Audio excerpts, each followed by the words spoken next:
Asante sana.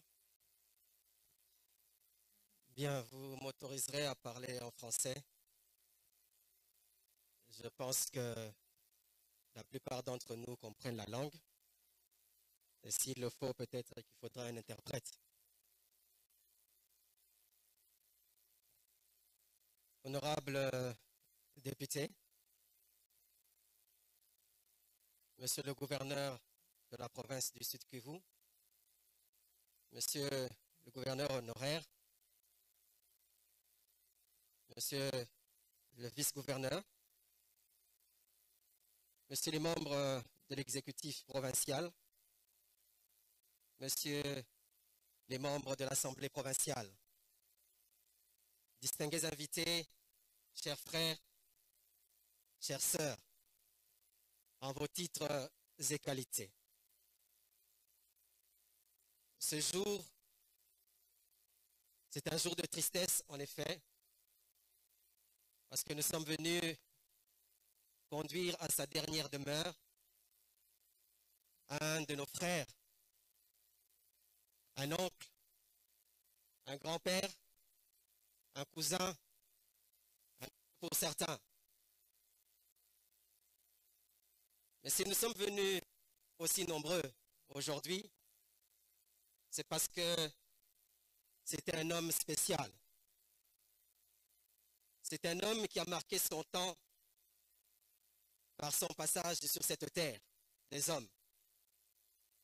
En effet, ce n'est pas tous les jours que lorsqu'on conduit à sa dernière demeure un homme, qu'il y ait une telle assistance,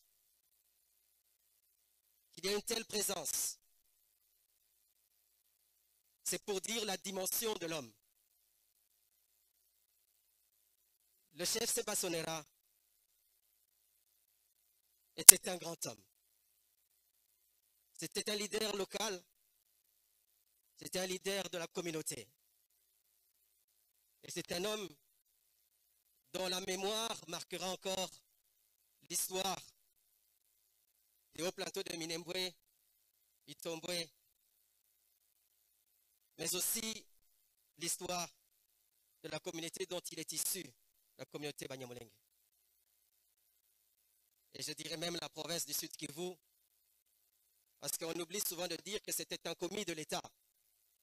En tant que chef de groupement, c'était un commis de l'État.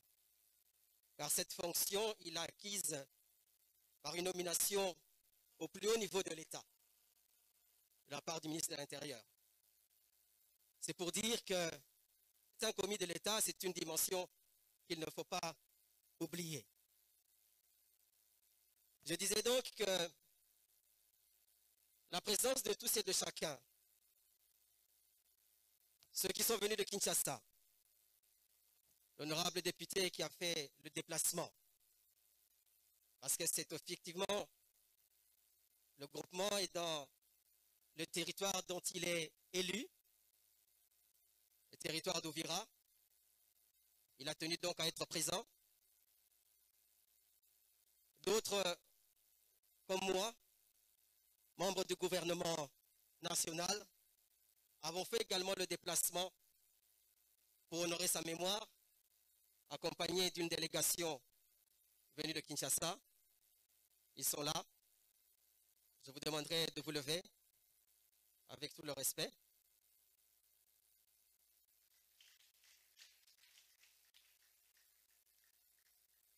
Merci. Et il n'y a pas que eux. Je voudrais également demander à la délégation qui est venue des hauts plateaux. Ils sont venus de Minembwe, ils sont venus de Kamombo, qui sont venus de Bijombo. Vous avez là des chefs qui sont venus accompagner leurs collègues à sa dernière demeure, avec tout le respect. Je vous remercie. Et d'autres sont venus d'ailleurs, peut-être que je n'aurai pas le temps de citer tout le monde, mais à tous et à chacun qui avait fait le déplacement, je tiens vraiment à vous remercier pour cela. En ce qui me concerne, en dehors du côté officiel, je voudrais dire que je suis là et j'ai tenu à être là, particulièrement à cause de la relation qui unissait Feu Mwami Sebasonera à Feu Honorable Gisaro Mohoza, Frédéric.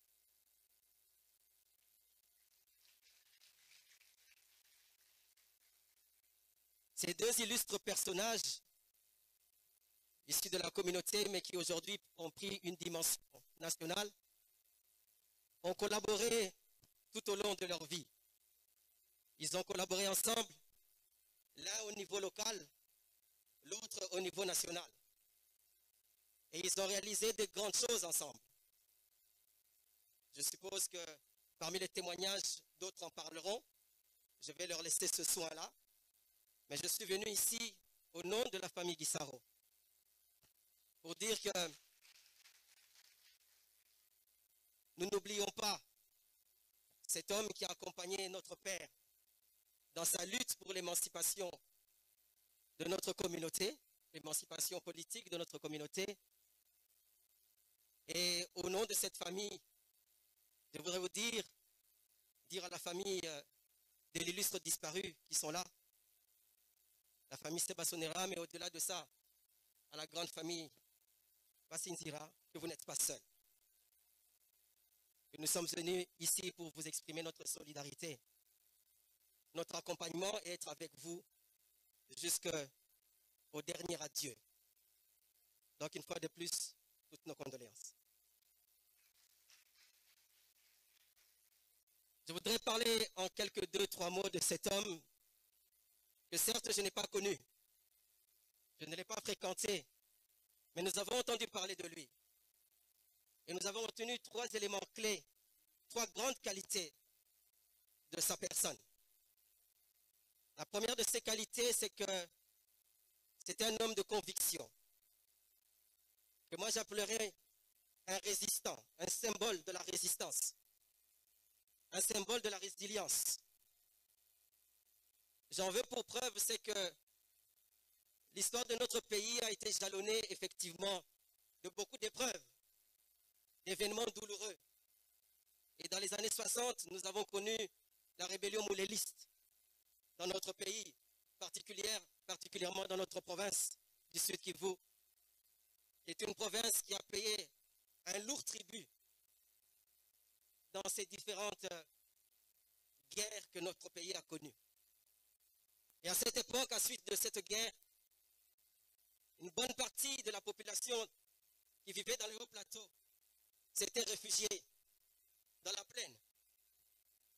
Et moi, Mwami Sebasonera a été parmi les hommes qui, à la fin de cette guerre, se sont donnés, se sont déployés véritablement pour que nos populations qui étaient dans la plaine puissent se retourner là-bas dans les hauts plateaux d'Ojo, dans le plateau de Fizi, Tomboué, Ouvira. Donc c'était un homme qui avait la force de défendre ses positions, de défendre ses opinions. Un homme courageux qui n'hésitait pas lorsqu'il fallait rencontrer tant les autorités civiles que les autorités militaires plaider pour la défense des intérêts de nos populations. C'est aujourd'hui un homme qui nous laisse un héritage, un véritable héritage en termes de résistance. Aujourd'hui encore, nous vivons la même tragédie. Parce qu'une bonne partie de nos populations ont dû fuir les affres de la guerre. Ce matin encore, je recevais nos déplacés qui sont venus de Rurambo et qui sont installés dans la plaine. Les uns à Bouguera, les autres à Kamagnola. D'autres sont partis vers Nyangezi. Et d'autres à Ouvira, peut-être à Bukavu. Je voudrais dire à ces populations que l'espoir n'est pas perdu. Si par le passé, nos grands frères, peut-être nos parents ont connu la même situation, je voudrais dire qu'il y a un temps pour tout. Il y a un temps pour la guerre, mais il y a aussi un temps pour la paix. Et ce temps pour la paix, nous venons vous dire que le temps de la paix ne sera possible que si véritablement nous sommes à l'image de feu Mwami Sebasonera, des résistants. Des hommes qui résistent, des hommes qui sont résilients aux épreuves par lesquelles ils passent.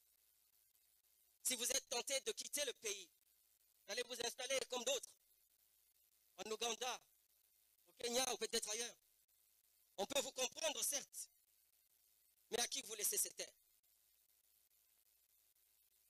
Vous donnez en fait la victoire aux ennemis de la paix, à ceux qui veulent vous voir déracinés de chez vous. S'ils sont là aujourd'hui, ces frères qui sont installés, qui ont quitté Bouéguéra, plutôt qui ont quitté les hauts plateaux, mais qui sont installés à Bouéguéra, je voudrais vous dire, mes frères, résistez.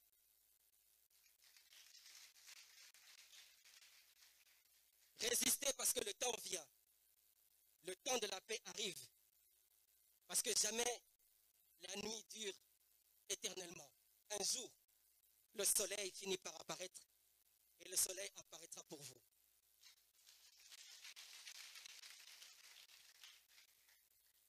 Je m'en veux faire l'écho de ce que le gouverneur venait de dire, que la paix se construit dans le dialogue. Et je sais que vous qui venez de Rurambo, vous viviez dans un dialogue permanent avec les autres communautés. C'est pour ça que même dans la destruction que connaît le Haut-Plateau, cet espace a été le dernier à être ainsi détruit. Parce que justement, vous aviez cru au mérite du dialogue. Vous aviez créé des barzas, vous avez créé des comités. Et c'est ce qu'il faut continuer à faire. Parce que c'est ça, le chemin de la paix. Donc, mes frères, je vous encourage. La deuxième chose que je voudrais dire à propos de notre frère, Feu Mwami Sebasonera, c'est que c'était un pionnier. Un pionnier, c'est quelqu'un qui montre le chemin. C'est quelqu'un qui trace la route pour les autres. Et il est parmi ceux qui avaient compris très tôt que pour cette communauté à laquelle vous appartenez pour la plupart, c'est que véritablement, pour notre émancipation, afin d'éviter toute confusion, pour affirmer notre identité, pour affirmer notre autochtonie, il fallait effectivement, dans notre façon, dans notre appellation, montrer la différence. La différence avec ceux des frères qui étaient venus ici en refuge, parce que dans leur pays, ils vivaient les affres de la guerre.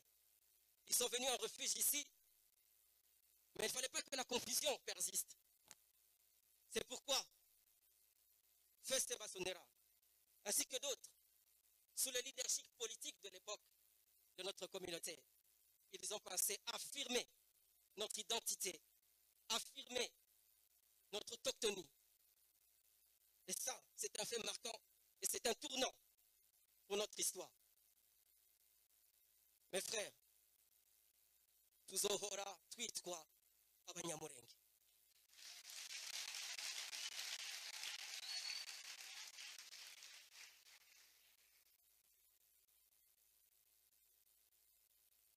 Oui, c'est un pionnier parce qu'il a montré le chemin.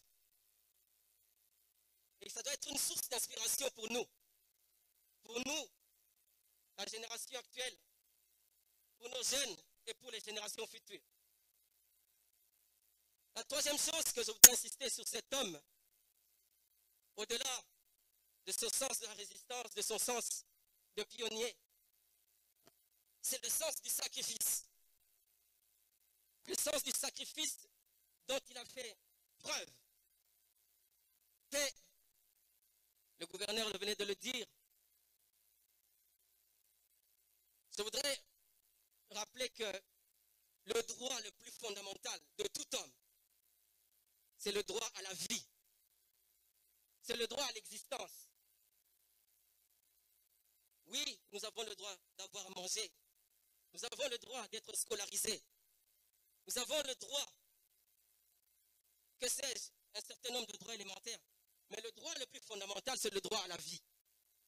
le droit d'exister. Et pour certains, que ce soit ici au Sud Kivu, que ce soit à Beni, que ce soit en Ituri, aujourd'hui, ce droit le plus fondamental de l'homme est devenu un véritable défi, un véritable combat quotidien.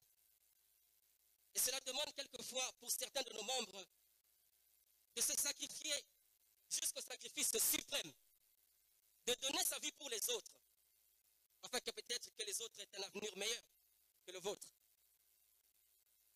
Feu Sebassonera a été parmi ceux qui se sont sacrifiés.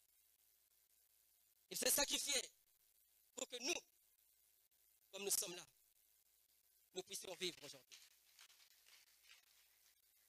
Et ce sacrifice, il a vécu jusque dans sa chair, jusque dans son corps. Et il est mort aujourd'hui avec des séquelles de ce sacrifice qu'il a fait. Parce qu'un jour, il a été visité par des ennemis de la paix, jusque dans sa propre maison.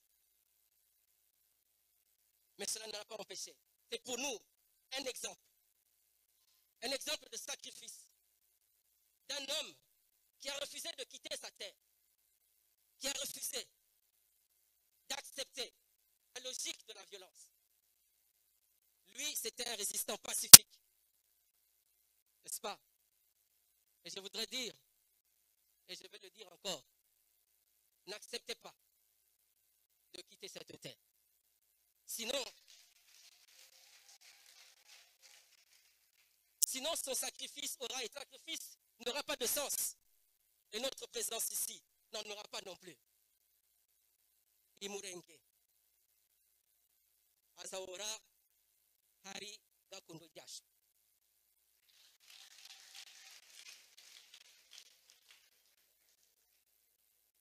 Oui, mes frères, je le dis. Aujourd'hui, et je vais en faire un vœu. Je voudrais en faire un vœu que je formule à cet endroit. Certes, nous sommes en terre congolaise. Nous allons inhumer notre frère à Bukavu. Mais ce n'est pas sa terre natale. Sa terre, c'est à Bijombo. Nous devions prendre l'engagement solennel pour donner un sens à son combat, pour donner un sens à son sacrifice, pour donner un sens à sa lutte, qu'un jour, lorsque les conditions seront réunies, que nous puissions ramener sa dépouille mortelle